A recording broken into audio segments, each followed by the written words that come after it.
Olá, este é o Por Dentro da Política e eu vou conversar com o deputado Carlos Gianazzi, do PSOL. Uma satisfação recebê-lo em nosso estúdio mais uma vez, deputado. Bem-vindo. Eu que agradeço, viu, Jorge, o convite. Vamos falar de educação, deputado, sobre os professores categoria O. O que vem a ser, para quem não conhece, para o nosso telespectador que não sabe como é o funcionamento, a divisão das categorias profissionais dentro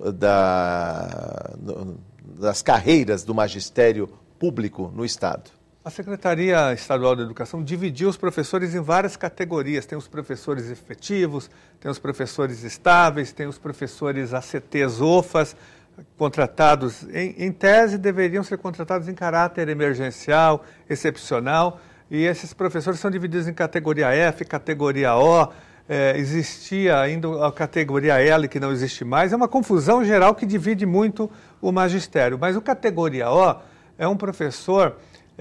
a contratação desse professor foi criada a partir de uma lei aprovada aqui na Assembleia Legislativa, a Lei 1093, que criou um dano enorme, um prejuízo enorme para os professores e para os nossos alunos. Lei 1093, que deve ser da década de 70? Não, é 1093 de 2009. Ah, 2009. Em 2009.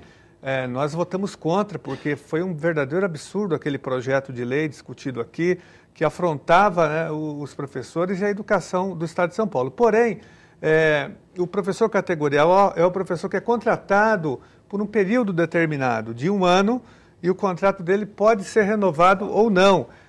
Agora, esse professor é privado, é excluído de vários direitos trabalhistas e previdenciários. Tudo Sim. isso, Jorge, para que o professor não tenha vínculo Vínculos empregatício com Sim. o Estado, que é um verdadeiro absurdo. Quando nós queremos, o que mais nós defendemos é que o professor crie vínculo com a educação, Sim. com a escola, com a comunidade, com o projeto pedagógico.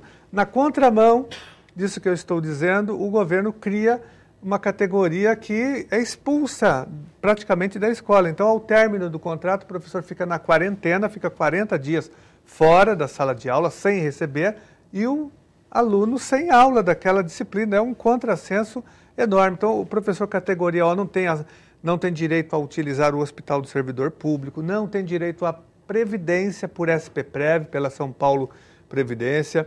Esse professor, como eu disse, é exposto a essa quarentena. Sim. Então, é um professor que tem seus direitos reduzidos, é um professor que é colocado num regime extremamente precarizado de contratação de trabalho. Se pode falar até discriminatório em relação ao restante da categoria. É importante que se diga também quantos são categoria O, deputado. Hoje nós temos quase 50 mil professores precarizados categoria O no Estado de São Paulo, que Num é um universo verdadeiro de absurdo. 220 mil, se não me engano. Exatamente, são quase 50 mil categoria O e são mais uns 40 ou 50 mil categoria F, ou seja, nós temos na rede quase 100 mil professores contratados em caráter precário, na verdade. É um absurdo uma rede como a nossa, o estado mais rico da federação, manter quase metade da sua rede em contratação precarizada. É uma afronta à educação e aos professores. O ideal não seria a contratação desses professores mediante concurso público? Sem dúvida. É como diz a LDB e a Constituição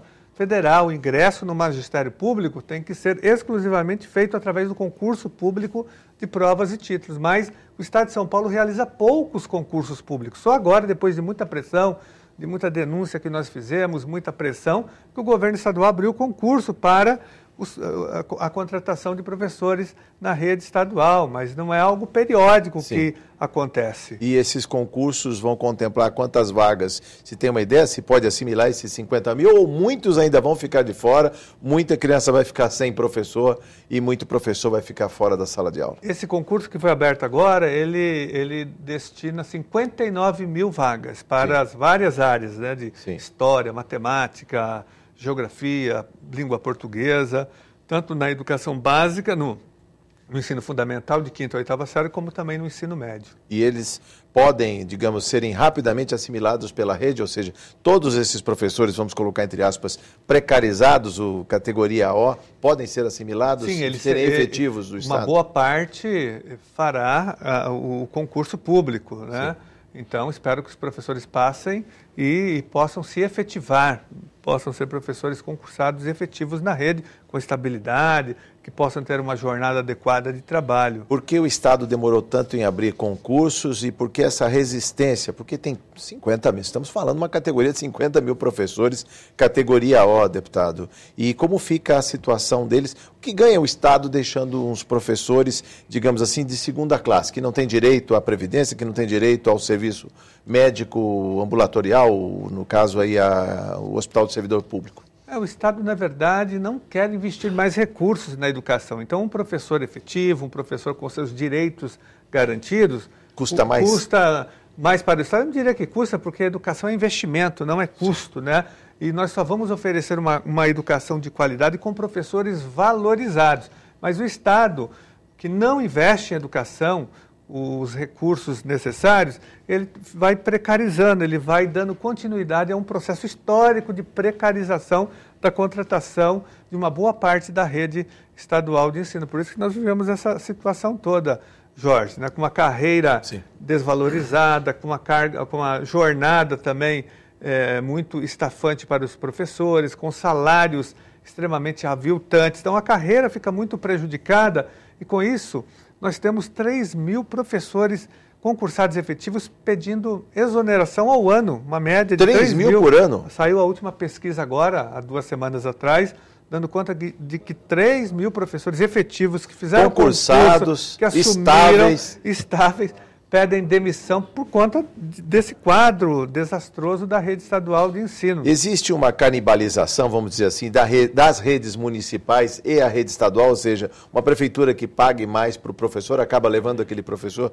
Muitos professores, né, prestam concursos em outras redes municipais e outros entram na rede particular e outros desistem da carreira e procuram outras áreas. Outras áreas.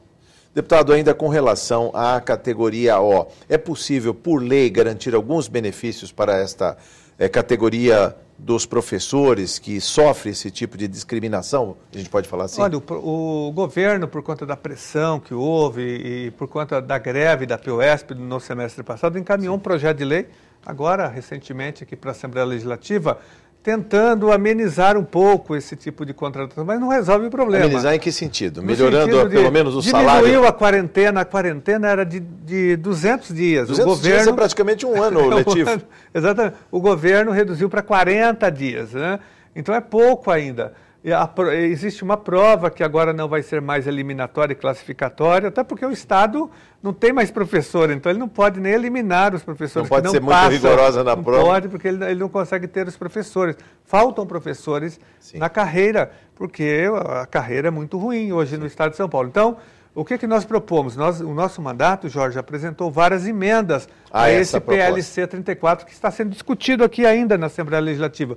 Nós trabalhamos aí com 4 emendas. A primeira, uma emenda que acaba definitivamente com a quarentena. Nem 200 dias, nem 40. 40 dias de quarentena, um absurdo. O professor tem, enquanto não houver um professor efetivo concursado, o professor ACT, OFA, categoria O, continua com as suas aulas. Não tem sentido quebrar o vínculo empregatício do professor. Então, essa é a primeira emenda. A segunda emenda é em relação ao Hospital do Servidor Público. A nossa emenda garante o atendimento, que o professor tenha direito, não só ele, mas os seus familiares, os seus dependentes, de ter acesso ao Hospital do Servidor Público. A terceira é em relação à SPPrev, que o professor tenha direito à aposentadoria por SPPrev, porque ele é um servidor público, não tem sentido ele ser transferido para o regime geral da Previdência. Ele está no Estado, é um servidor público, tem que ter acesso à Previdência de SPPrev, né? E o fim da prova, essa prova que nada prova, é para concurso público. Essa provinha, ou provão, ela foi criada com cunho ideológico e político para criminalizar os professores em 2009. Criminalizar no sentido de que são provas extremamente feitas fora da realidade dos professores, com conteúdos que não tem nada a ver com o que é discutido hoje na rede estadual de ensino. Então, muitos professores não passam nessas provas. Isso para a autoestima dele não é péssimo? É péssimo para a autoestima. Porque ele já está numa situação, está numa categoria O, não tem os mesmos benefícios que o colega da sala ao lado e ainda faz uma prova e é reprovado? E é reprovado, numa prova cujos conteúdos não tem nada a ver com a educação estadual. e aí esse professor fica marginalizado e o governo justifica o processo de exclusão. Foi por isso que o ex-governador José Serra apresentou esse perverso projeto de lei. Deputado, mas ele ainda não foi aprovado nesta Casa de Leis, ou seja, enquanto ele não produz efeito legal, como fica a situação desses professores? Ainda vão passar pela prova, ainda vão ficar na quarentena, não têm direitos nem benefícios no Hospital do Servidor Público? Enquanto o projeto, o PLC 34 não for aprovado, a situação não é alterada, infelizmente. Por isso nós queremos votar rapidamente esse projeto e fazer as alterações, sobretudo as alterações que nós estamos propondo, porque se depender do governo também não muda muita coisa. Deputado, ainda com relação ao funcionalismo público, o senhor por vezes vem à tribuna desta Casa de Leis e denuncia a situação. E eu queria que o senhor falasse um pouco também sobre as perícias médicas. Há quantas anos? Olha, as perícias médicas se transformaram, já representavam um verdadeiro caos para os servidores. Agora o governo...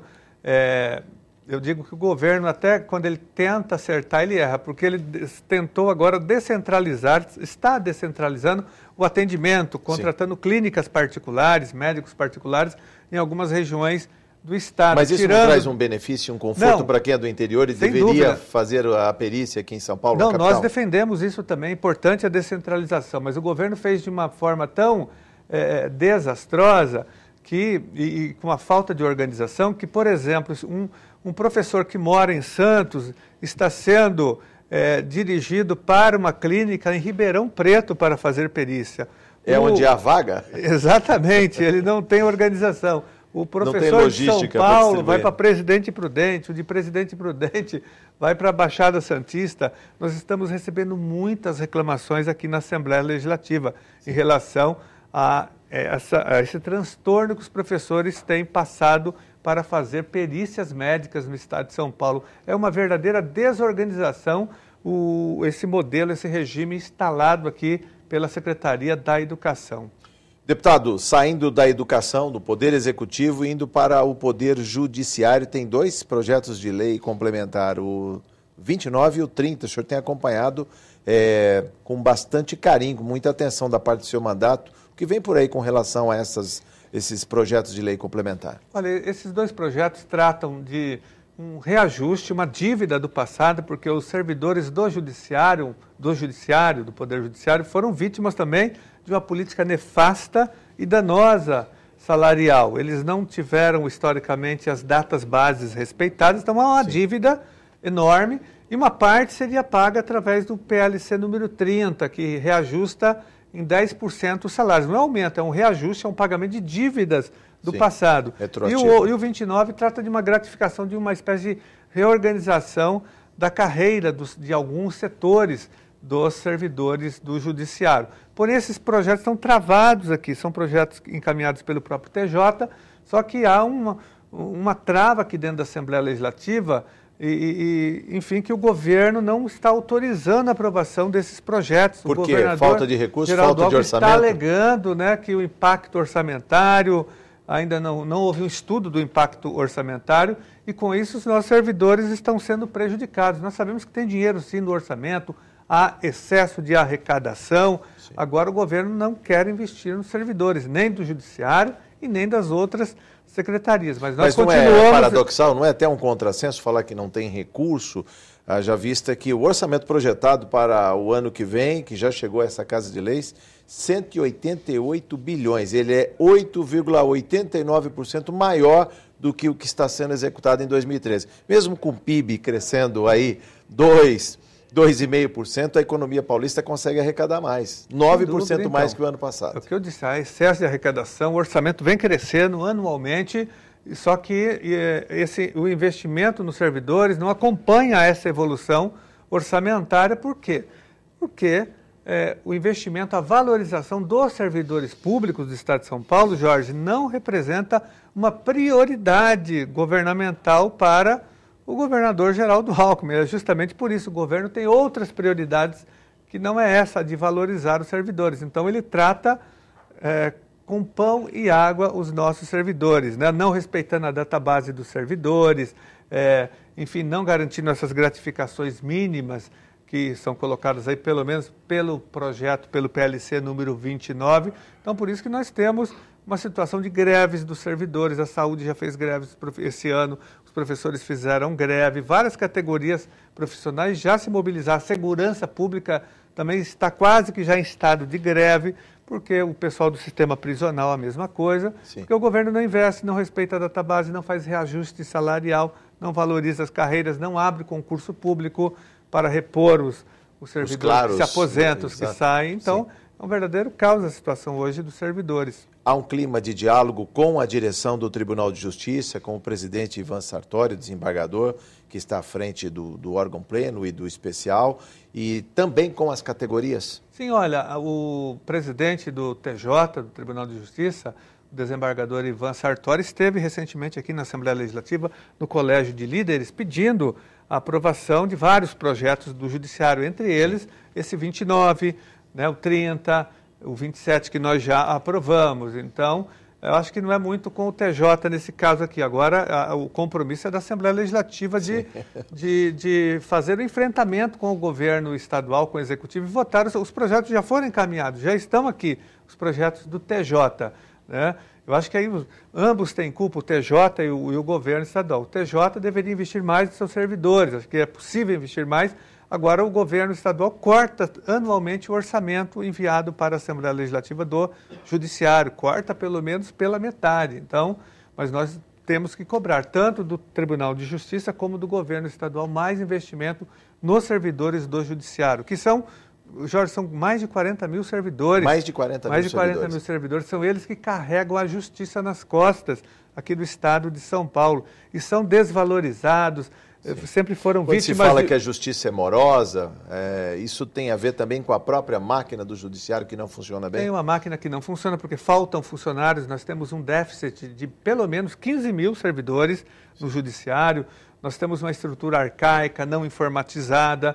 Nós temos trabalhadores com uma jornada excessiva de trabalho, sem direito às férias, à licença-prêmio. Então, muitos servidores do judiciário adoecendo. Sim. Então, por isso que a situação da justiça é precarizada no nosso Mas estado. A população ainda acredita na justiça. Tanto é verdade que existem mais de 20 milhões de processos aí na fila no Tribunal de Justiça. Com certeza. E ela só anda por conta do trabalho e da dedicação dos servidores. Esses servidores, como eu disse, eles são os responsáveis pelo funcionamento da justiça no estado de São Paulo. Mas são vítimas também de uma política salarial de arroxo e de compressão salarial. Deputado, o senhor falou em greves no serviço público dos professores, a questão de um estado de greve na segurança pública, mas a gente assiste a situação também nas universidades públicas. O senhor tem uma proposta aí no tocante à escolha dos reitores e vice-reitores nas universidades públicas paulistas. Vamos falar um pouco dessa proposta? Olha, Jorge, as nossas universidades estaduais têm estruturas extremamente autoritárias e arcaicas.